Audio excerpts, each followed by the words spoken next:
Alright folks, I've been talking primarily about rifle scopes for a little while now, so I'm going to change it up for a moment and talk about handgun mounted red dot sights. I have a few here, they're all unloaded, I don't have any ammo near me. The only ammo that's in this room is in a locked safe. So I have 3 handguns. All 3 are various somewhat tricked out versions of Glocks. I have a effectively Glock 17 with a chopped frame and a Unity tactical slide, a Shield RMS red dot sight. I've got a large flame Glock with a Lone Wolf custom slide and a RMS Shield RMSw red dot sight. And I have sort of a kind of like a Glock 48-43X. It's a 48 frame, which is with a different slide, my usual carry gun, and a 43X type slide from Brownells with a Shield RMSc, red dot sight. If you want me to talk in more detail about the build, I can in a future video. But right now I want to talk a little bit about mounting red dot sights on handguns.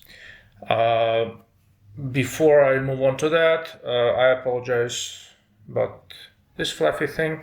I have not figured out how to get good audio going without a microphone fairly close to my face, so I'm trying it this way now. Also, somewhat unusually for me, I actually have lecture notes, so to speak. I jotted down a few thoughts that I want to make sure I cover. This video is basically inspired by my buddy Gabriel, who is going to be purchasing a handgun, and he is looking into different options, whether to go with red dot or not, training with red dot or not, how to set it all up.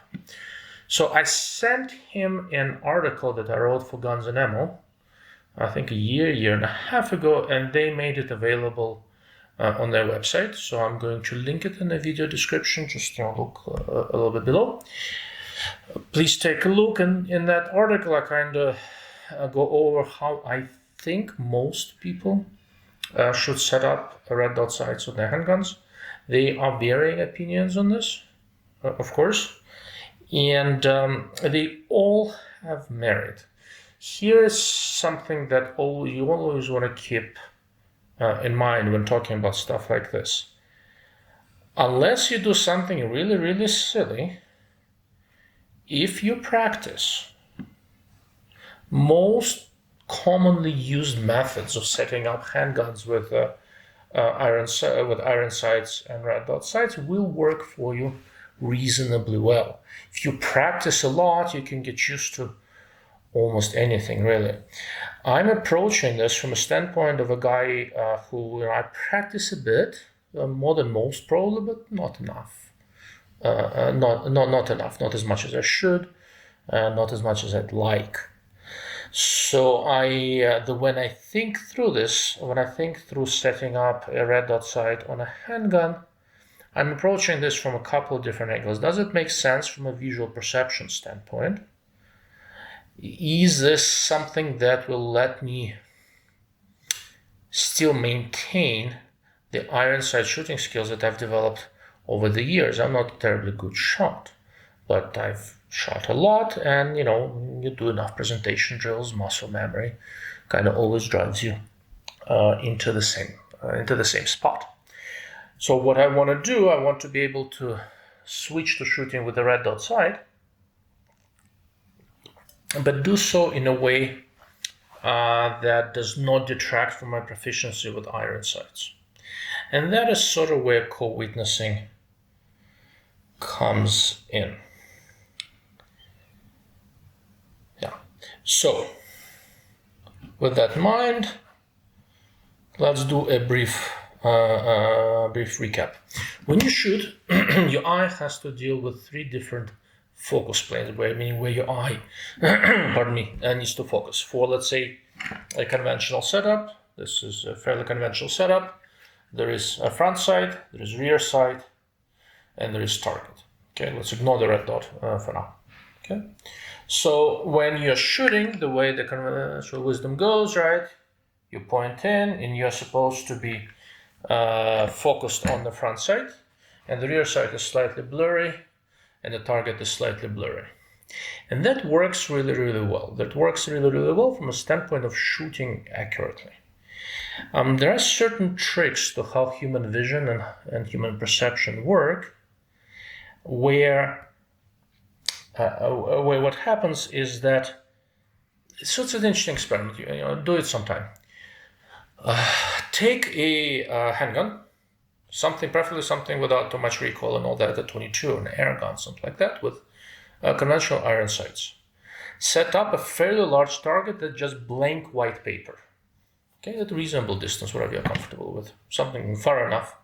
Okay, aim at it, and you notice you don't have one point to aim at. There's this whole large white sheet of paper. So just aim somewhere in there, and just try to be consistent and shoot a group. And it'll be a group somewhere. It may not be in the very center of the target. It will be a group somewhere in there if your natural point of aim is reasonably well set. Then draw a large black dot in the center, something to aim at, and shoot a group at that. And for most people, you will find that you will have shot a smaller group when you don't have one specific dot to aim at. Because what happens is that we have evolved as sort of aiming animals. We throw things and aim at things and shoot things. It's very innate in us. And when our subconscious really takes over, we're very, very repeatable. When you have some specific point you have to hit, what will happen is that you will be almost unintentionally trying to micro-correct yourself, and that will actually, in terms of groups, in terms of pure accuracy, consistency, will make you shoot a little bit worse. Okay? In many ways, a buddy of mine used to be a coach of a Russian shooting Olympic team. So he kind of talks about the idea of shooting accurately is to prevent yourself from aiming, right? It's kind of a weird concept, but it does work, and I've tried it. All the experiments that I suggest you guys do, I first do myself. Okay?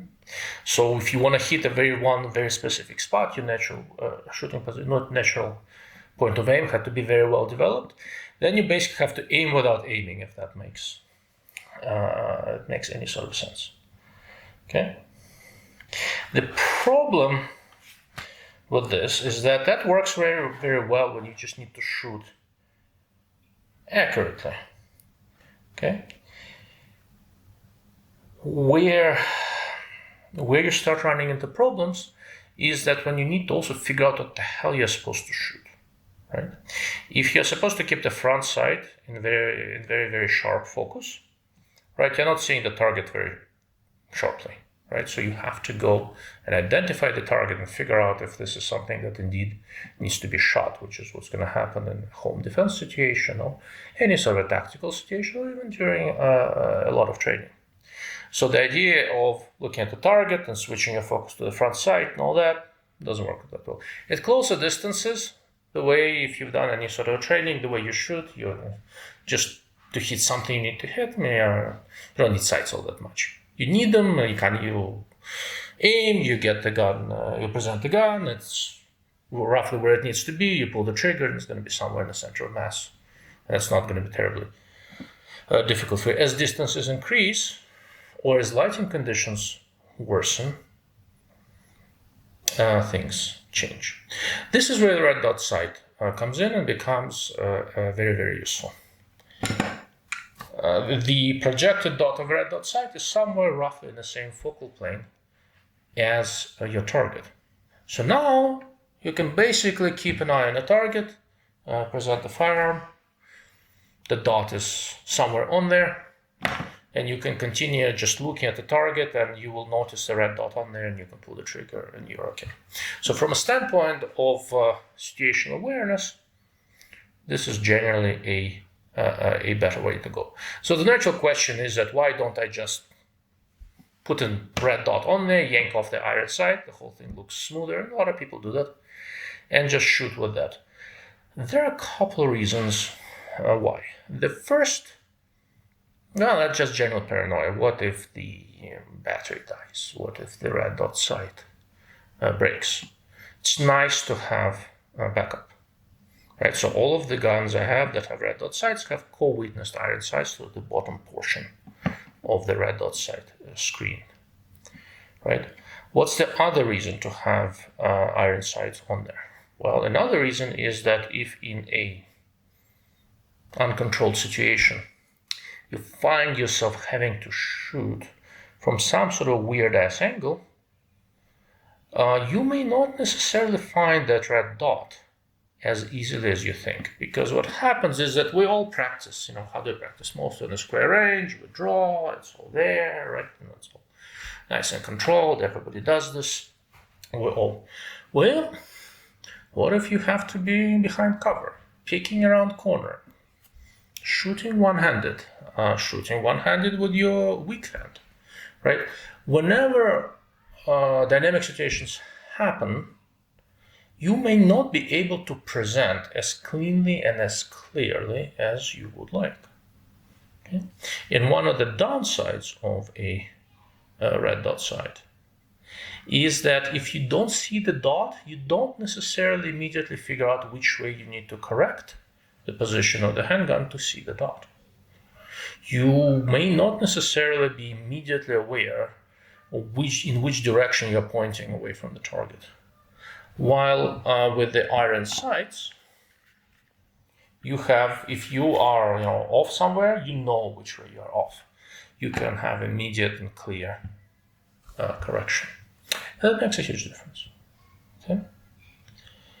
Lastly, a third reason, which I think is vastly underappreciated, is that, so I've been shooting for 20 some years, 25 years or so, 24, thereabouts. So I have a lot of muscle memory involved. But shooting is a perishable skill, like most fine motor skills.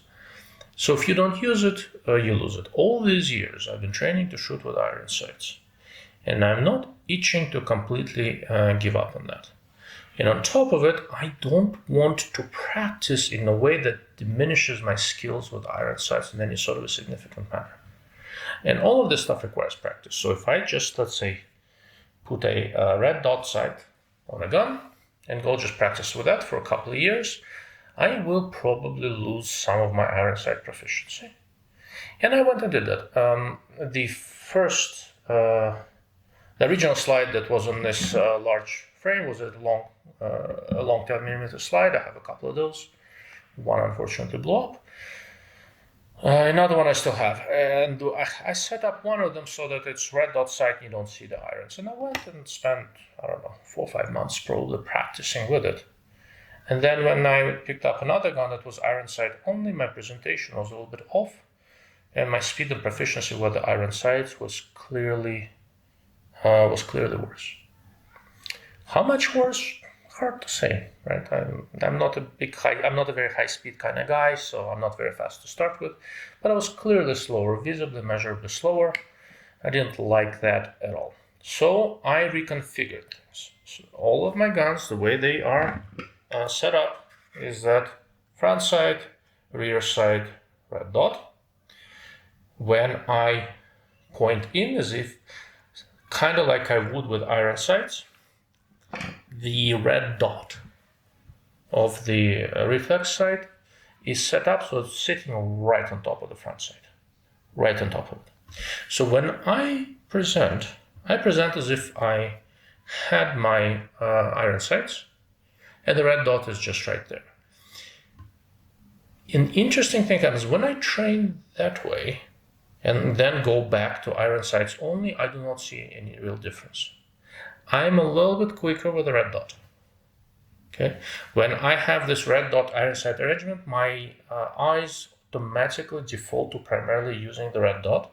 But because the iron sights are still there, somehow it reinforces the existing skills in my subconscious. Okay.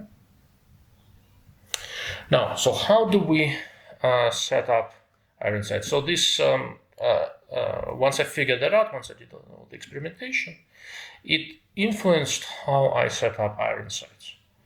The first and most obvious thing that happened was that I figured that I should be setting up my red dot sights quite low in the slide. That is really the biggest reason why I went and switched. I started with doctor sights, but I've used RMRs and everything, which I don't terribly like. I switched to Shield RMS series red dot sights primarily because at the time they were the lowest profile sights out there. And the other really low profile sights out there, except for one of the Noblex sites, all the other lowest profile sites are all using the Shield RMS or J-point footprint. There is now one by Swamp Fox and the one by SIG, I think Romeo Zero, uses the same footprint. And that works well for me because now I don't have to worry too much about tall sights versus conventional sights. I have one gun set up with tall sights, and it makes a little bit of a difference in how I present. Now I've practiced enough and I'm reasonably confident with it and all that, but it makes a difference, and even such a small difference affects my presentation somewhat. From a standpoint of hitting the center of mass of some reasonably large animal, I don't think it matters too much. And most of the distances up close and personal don't matter, and red dot kind of gets me going. But all other things being equal, my general preference is to stay away from the very tall iron sights, because the way my presentation is grooved in is for the lower half of the red dot sight window and the iron sights. If I have to shoot while moving and all that sort of stuff, all bets are off, and I mostly rely on a red dot, and it moves all over the window, and I'm generally okay. But for conventional presentation drills, I line up as if I'm shooting with iron sights, and I just end up using the dot natural sort of happens, right? So the one remaining issue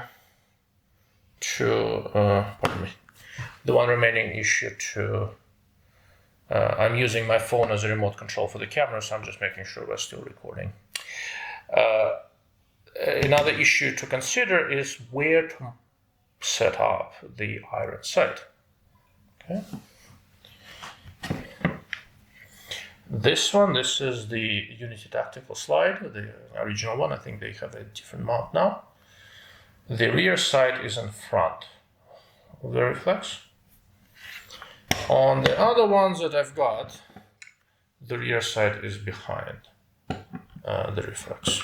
Okay, I think Lone Wolf and all those guys call this the combat cut, and this the tactical cut or something like that.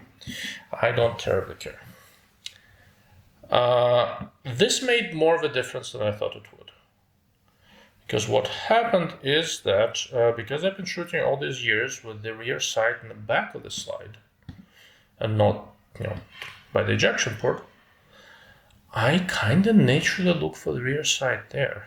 So once again, I've been doing this for a few years, so I went and for a little while shot this gun exclusively, and I clearly got acclimated and got used to it, but then I slowed down with the conventional rear sight position. So both methods work, ultimately, but going forward, everything I set up with the iron sight behind the reflex sight. Okay. Simply because that is a more common configuration, and I prefer to stick with that. If you are only going to be using this configuration with the rear sight in front of the red dot, that works perfectly fine, but then stick to it. There is an advantage to it, and the basic advantage is that the rear sight is not blocking the red dot. For example, the way I'm aiming right now, the red dot is on the body of the rear sight, and I can still shoot that way, right? At closer distances, if you see the dot, you can shoot. So in principle, I have a little bit larger effective reflex sight window with this configuration. That did not seem to make a difference for me, but if you want to be particular, that does theoretically offer something of an advantage. Okay, let's see where we're with. Lastly, So I'm 44, and I'm not going to get younger anytime soon. If anything, I'm gonna get older. 10 years ago, I could focus on stuff that was this close. Right now, I can see sharply things about this close to my eye. As I get older, it's gonna set in. I can foresee a point where it's not gonna be all that easy for me to focus on the front side anymore without corrective lenses. Okay.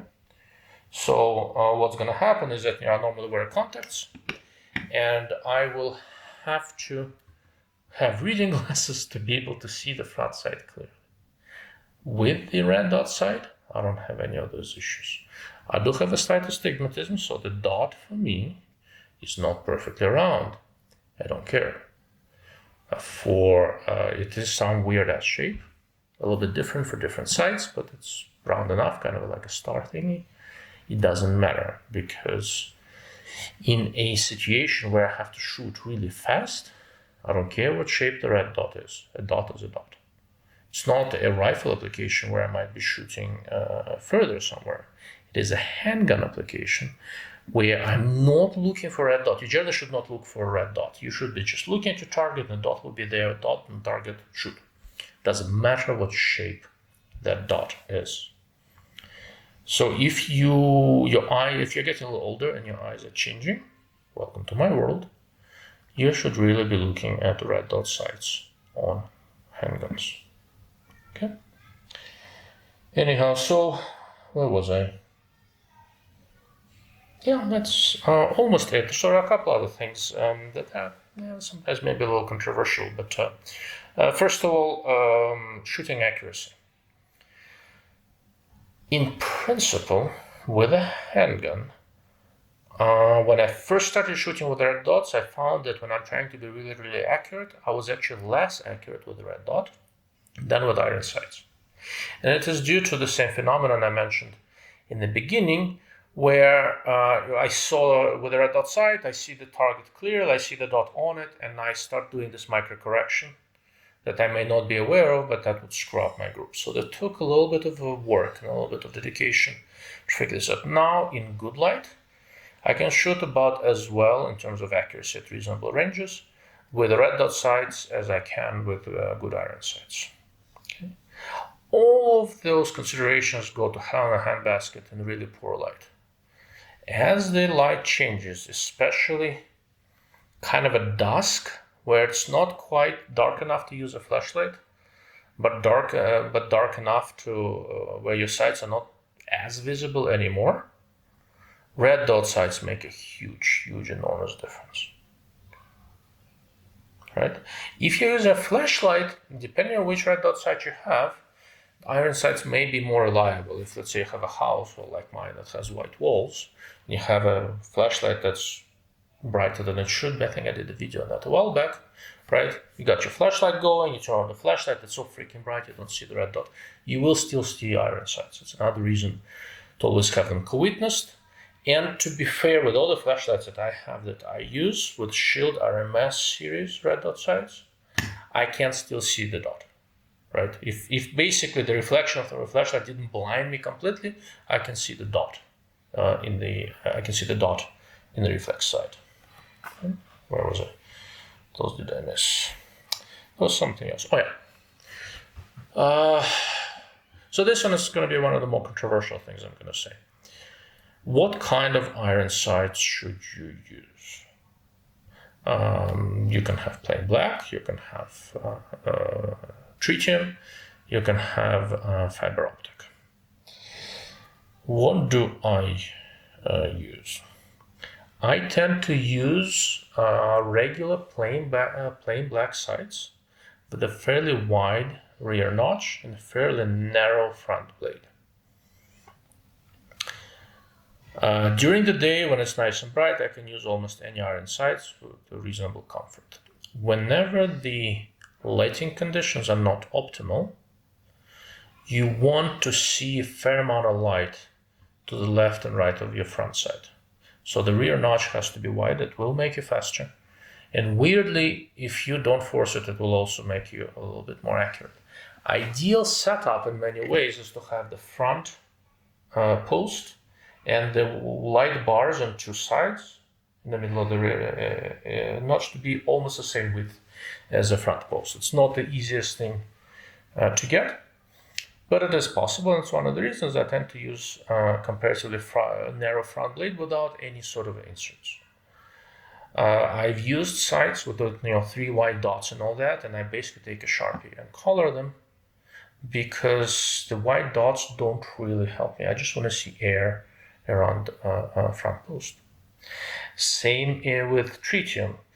Do tritium sights work? Yeah, they do. Do you really need them? That's very questionable. Because here's the deal. Tritium sights, you can see those tritium dots when it's really dark. Well, when it is that dark, I'm not so sure I can see the target well enough. And you can probably identify the target before you pull the trigger. And for that you have a flashlight, right? And once you turned on the flashlight, all of a sudden now normal black iron sights work totally fine. Okay. Lastly, fiber optic. Fiber optic sights work well. Competitors like them, people like them, they glow, it looks really cool. Once again, I'm not a huge fan because I'm not a competition shooter. When the lighting conditions allow it, I can see the iron sights just fine. When you have a red dot set up on the gun, in addition to iron sights, I think fiber optic sights, that is just a bad idea. Primarily because of, once again, how human perception works, right? When I point in, I have my iron sights and I have the red dot from the reflex. That's pretty much it, right? If there are more dots over there, all they do is confuse me a little bit. They're not serving any other particular good purpose because the speed part is taken care of by the reflex sight. But now your brain has to differentiate which dot to use to shoot. Is it a big problem? If you practice a lot, no, it's not. If you practice enough, all of this can be worked out just fine without any issues. You'll be totally fine. Okay. However, if you don't shoot that much, make your life simple. Conventional iron sights, wide rear notch, a narrow front blade, and a co-witnessed reflex sight. That will probably give you the fewest weird things to get used to. And if you have limited training time, this is the configuration with which I think you'll get the most for your training back. Anyhow, let me know if all this makes sense. Please guys in the comments if you want to have more information how I set up different guns here in terms of components and all that jazz. I'll be happy to talk about that more in a different video. Thank you for watching. Really appreciate your time.